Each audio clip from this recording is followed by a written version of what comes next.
I'm Tori, and I just finished reading Dracula by Bram Stoker. I really liked it and can't wait to start talking about it, so if you want to read it, go do that and come back to hear my opinions.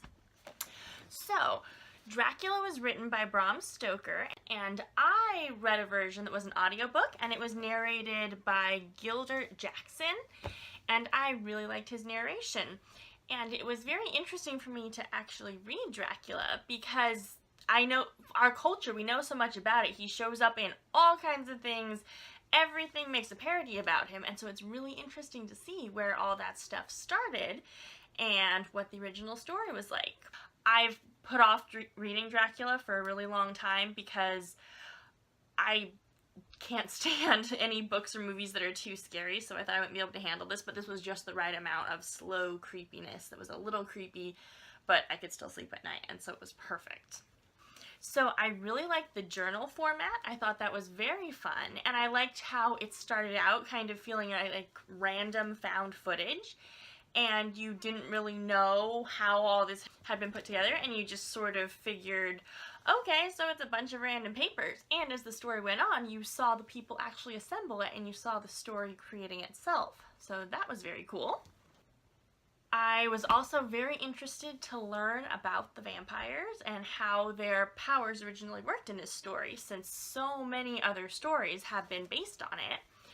So I thought it was interesting that everyone talks about and knows about vampires being able to turn into bats, but in this, they can also turn into wolves, and they can turn into mist and slip through cracks in doors. And I thought that was very interesting because a lot of the vampire retellings I've heard of don't talk about mist or being able to slip through the crack in a door or anything. And it's very common for vampires to be included with werewolves. Obviously, you know, like Twilight and stuff, but it seems like a lot of different TV shows and books like to pair, oh, vampires and werewolves are mortal enemies and they're completely different. But here, a vampire could turn into a wolf just as easily as a bat, and wolves were very related to vampires, very much a part of that mythology. So that was very interesting. One thing I didn't understand about the vampire's wolf powers was if a vampire can turn into a wolf, then why did the when Dracula came to London, he got a wolf to break out of the zoo and go and attack Lucy's house? And if Dracula could have just turned into a wolf himself, why did he need to get the wolf from the zoo to do that? So I didn't quite understand that part. I'd be curious to know more about that. I also thought it was really interesting what weapons people could use against the vampires. They could use crosses, which is still a very common thing, and we talk about that a lot, but they also used host putty, kind of, and like took the little wafers that have been blessed by a priest, I'm assuming, they didn't really mention that part, and could use them and mix them with building materials to like make a clay that's vampire proof and use it to seal up cracks in doors and things. And that would be really useful to have. So I think it's interesting that just a simple cross is something that's, everyone knows about that. Vampires can't stand crosses. But no one talks about the magic vampire putty, because I think that would be way more useful than a cross. And we don't seem to talk about that anymore. So if I were rewriting vampire things, I would want the power of putty. It sounds like fun. And then for garlic, we always talk about just cloves of garlic, and I pictured, you know, oh, garlicky food. And they do mention garlicky food in the book, but they start out with garlic flowers, which is so cool because then you can have pretty flowers around your room that happen to just be a bit garlicky and still floral, and you can have those around. And I thought that was very fun, and all the pretty flowers that they draped around Lucy. They didn't do a very good job of it, and were able to, yeah, vampires were still able to get to where people kept moving the flowers, but it's a very nice idea to just decorate your house with garlic flowers, and then you'll be vampire-proof forever. And they mentioned roses, like a specific wild rose or something too, but they didn't use that as much. The garlic seemed to be much more powerful. I also thought it was really interesting how daylight works, because it's very common to say, oh, vampires can't go out in daylight, or vampires will die in daylight. And the way it basically worked here was that the vampires were just kind of entered in almost like a paralyzed state, because they could still open their eyes and observe things, but in the daylight they couldn't get up and move around. Or they couldn't go out. It was a little vague to me because they needed their special dirt boxes to have some place to go to rest, and their powers were limited, so it was unclear. They were definitely limited, and sometimes they were paralyzed. I kind of wanted to reread that a little bit and see how that worked a little more, because I didn't quite follow exactly what the rules were, but they were paralyzed, which is interesting because it makes stakes a much better weapon. It's very common in vampire stories I've heard for the person to be, oh, I have a stake, I'm going to stab the vampire now. And they're running around and chasing them, and in some stories they act like it's just easy. Oh yeah, stab the vampire with a stake, it's not a problem. I know in Buffy the Vampire Slayer they mentioned it being hard for people who weren't Buffy to actually aim and to be able to hit hard enough. And in Vampire Academy they also mentioned having a hard time finding exactly where to put the stake and how to put enough power behind it. And when you start thinking about that, a stake doesn't seem like a super practical weapon. But in this, it makes way more sense because you open up the vampire's coffin box thing, and the vampire's paralyzed in there and can't do anything, and you actually get out a hammer and use a stake like you're supposed to and hammer it in like you would hammer a tent stake into the ground. So that makes much more sense, and suddenly a stake becomes a much more viable weapon, and it actually is logical now. So that was cool. And I also wasn't quite sure if it even needed to be a stake or just that happened to be the only thing that could penetrate, because at the very end, when they killed Dracula, they didn't talk about using a stake. They used a Bowie knife, I believe it was, some kind of a big knife. And they didn't talk about, oh, it had to be wooden or it had to be something like that. It was just a big knife. So maybe the only significance of the stake was that it was something they could hammer in and that it was convenient, but basically anything to pierce the heart was what would kill the vampire.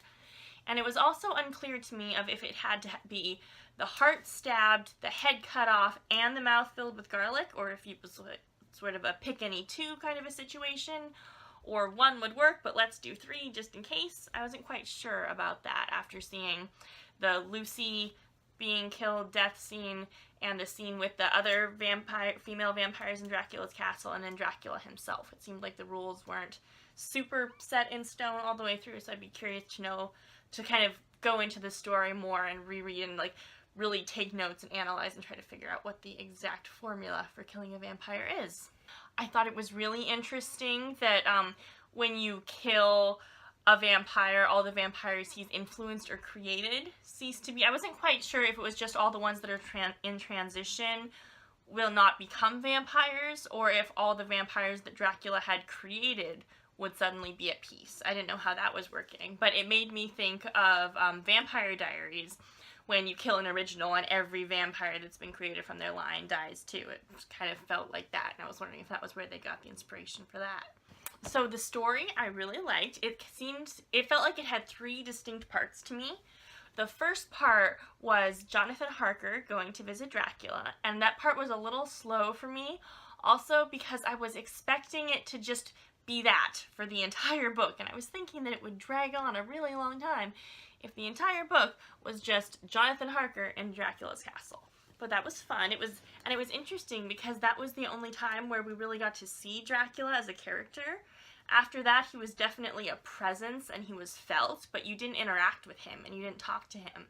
So you only really get to know Dracula in the beginning, in that first part, from Jonathan Harker's point of view. And so that opening bit just kind of establishes the creepiness and the kind of Dracula's powers and getting to know a little bit about him, and that was interesting. Then it felt like it went from being very dramatic to very slow, and suddenly you're in London in the 1890s and you're having two girls talk about their love lives, and it seems much more slow after that. But that's great because then the tension slowly builds, and so like Mina and Lucy's correspondence started out very dull, but then you start to figure out what's going on, and it gets very interesting to kind of see how that's working and see how Lucy is slowly being attacked by the vampire. You know, see the first time she's bitten and, oh no, I pricked her with a pin, but she wasn't. That was really fun. It was just kind of a good tension building thing. Oh, now we're sort of seeing how this works. How does Dracula prey on one of his victims? And that was very fun, to kind of a good creepy subtleness. And when I was reading the part with Lucy, the most interesting part to me was I was reading about all these different blood transfusions, and they didn't talk about blood typing at all or anything like that. It made me curious because I don't know a lot about blood typing, and I was wondering why they didn't mention it at all, and she was fine. And so I looked it up to see, because I didn't even know if, you know, a matching blood type was necessary or not. And so I looked it up, and matching blood type is necessary, but blood types themselves weren't discovered until about 1900, and Dracula was published in 1897, so it was published 3 years before anyone even knew about blood types. And I found a really interesting study from the Irish Medical Journal, and it sounded like a student who just wanted to write a really fun paper. And so they looked it up and said that based on the European blood type, you know, the genealogy that Lucy probably would have been based on living in London in that time period, that they did the math and calculated the odds of her getting 4 different blood transfusions, which is what she did, because she got one from Arthur Homewood, her fiance, one from Dr. Seward, one from Quincy Morris, and one from Dr. Van Helsing. So she got 4 different blood transfusions from 4 different people. And the odds of her having all of those match her blood type were 31%. So basically the odds were 2 out of 3 that she would have died during that. Because if she had gotten a blood transfusion from someone who was not a viable type, then she would have died. And at the point this book was written, no one knew about blood types. They just knew that sometimes blood transfusions saved your life, and sometimes they killed you. And so it's just like, yay, it happened to save her life 4 times in a row. Hooray! And so that was interesting. And then the person who wrote this paper also went on to say, okay, assuming she did survive, so she happened to find 4 people who were all her blood type, then there was a 79% chance that she was type A, just based on data they found. And I have no idea how well researched this study was or anything. I just thought it was interesting that someone did a whole paper about blood types in Dracula, because it really interested me too, and it made me want to learn more about that kind of thing. So at the end of the whole episode with Lucy's death, then it kind of got into the third part of the story, and that was really fun. It kind of had this Avengers Assemble vibe to me, and as they introduced each character coming together, I could almost hear the Lord of the Rings theme music and see that scene where you have the Fellowship of the Ring and each person stepping out onto the hillside with the epic music playing, and it felt very much like that to me. It should have had that same little music going in my head and stuff. And so it was really fun to see everyone come together. I really like Dr. Van Helsing's character. I like it when the lead in kind of an action-y story is very academic, and it's their knowledge and stuff, and they get to be clever and figure things out, and that's how they're going to cope with this situation. I thought that made it very fun. And it was fun to see all the different people come together for their different reasons. They also all got along really well, considering how many of them were in love with Lucy. It worked out great that they all just happened to be friends, and they're like, oh yeah, I know she picked you, but we all kind of are still in love with her. We're all going to work to save her life, then we're all going to work to defeat the monster that killed her, you know, so we can all just be friends, even though we were all in love with the same woman. You know, it works out. So it's very nice that they could be so harmonious and not bicker about that. It was fun. Dr. Van Helsing made a lot of speeches, and it was fun because they were very motivational and stuff, but after a while there got to be so many of them. They're just like, okay, it's another one of the speeches. Let's feel motivated and kind of skip this section and tune out a little bit. I was listening to it, so I couldn't skim over, but it's like, okay, I'm not going to concentrate so hard right now. Let's just feel motivated at the end, because it's the Dr. Van Helsing's motivational moment. And another thing about Dr. Van Helsing is you don't hear his perspective a lot. You get a lot of Jonathan Harker. You get a lot of Mina's perspective. You get a lot of Dr. Seward's perspective. And you don't really hear Dr. Van Helsing talk very much. And so then it gets to my favorite line in the whole book, was when he was talking about going out and interviewing people, and he was talking to some rough dock workers who swore quite a bit. And it's this really tense moment. You're chasing down Dracula, And, you know, we've been talking about drinking blood, we've been talking about loss of blood, presenting with signs of anemia, doing blood transfusions. We're used to seeing blood. And it was amazing because he is speaking to a dock worker and describes it as follows. Whereupon the captain tell him that he had better be quick with blood, for that his ship will leave the place of blood before the turn of the tide with blood. And I was so caught up in the storm thinking, oh, the ship has blood? And I didn't realize this. You better leave my bloody ship before the bloody turn of the bloody tide. And I love the way that Dr. Van Helsing described that. It was just so amazing. There were several little sections where he described his conversations with that shipyard worker, and it was just so great to have that little bit of humor mixed in, and I was so caught up in the tension that it kind of caught me off guard, and it was a very fun moment. So it's my favorite little line in the whole book. Then I want to talk about Mina, because she is one of two female characters, and Lucy was less a character than an object of, oh, Mina wants to protect her friend, and the three men who are in love with Lucy want to save her, and then Dr. Van Helsing feels very fatherly towards her and wants to protect her, and then we have to avenge her death and all this stuff, and she didn't really get a whole lot of character building moments, I didn't feel like. So Mina was the only female person who really had much of a plot going for her, much personality traits. And I thought it was great how smart she was and sophisticated. And they kept describing her as having a brain like a man, which if you said that now, that would be very patronizing and insulting, but for the time, I think it was kind of a step forward in saying, okay, women and men are actually kind of equal. That's shocking, you know, she can be smart too, and it was great how she was always the one who was taking notes and organizing everything. And then there was a little period in there where I thought they were just going to say, okay, she's a girl, she has to go sit in the corner now.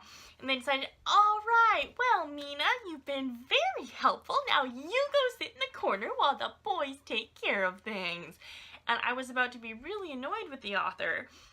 But the consequence of that was that Mina got bitten by Dracula, and she started turning into a vampire, and if they had actually treated her like a human being, that wouldn't have happened, because she would have been included in their conversation, she would have talked about her experiences, they would have still read her diary, and known that it wasn't a dream, and that Dracula was really around. She would have been out running around with them, and she wouldn't have been sitting alone in her bedroom waiting for the creepy mist to form in her room. And so I love that they put her in the corner and made her go sit down, and the consequence of that was that was what ended up endangering her, and if they just let her tag along, it was fine. And so after that, after she was bitten, they said, okay, you know what, Mina, you should come with us now, because you're really safer when you're part of the action, and I loved that so much. I also loved, you know, at the end, even though her mind was going and stuff, she could still handle herself pretty well, and they let her have a gun too, and she was really kind of part of the group, and that was really fun. I also liked it had this fun vibe when I was kind of mentally linked with Dracula. It really reminded me of the 5th Harry Potter book, and it really made me think that J.K. Rowling must have read this, because I kept thinking, oh my gosh, it's just like Harry and Voldemort. She's getting information, but it's gonna backfire. And I kept waiting for that moment where Dracula was going to trick her, because that's what happens in the 5th Harry Potter.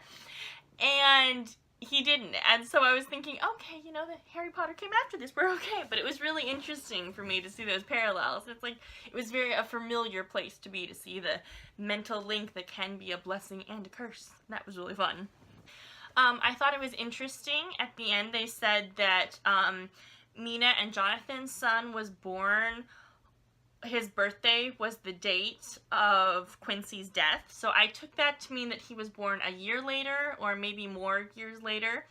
So I thought that was interesting, because at the beginning, one of the excuses they had for making Mina sit out was that she could be pregnant. It wasn't stated, it was just kind of, like, it was very subtly hinted at, because they couldn't use the word pregnant. But then she must not have been, or I assume being part vampire is not a good way to, you know, that would be very hospitable to a fetus.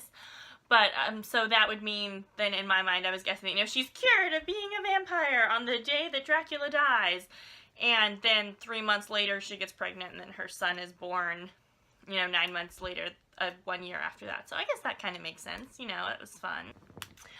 The end was great, how they were all going together. I love that last scene when you see Mina and Dr. Van Helsing are in one point, and they see Dracula's chariot coming. He's asleep, and he's like got his box in some kind of a coach, and he's coming, and thinking, oh no, we're not gonna be able to get there in time.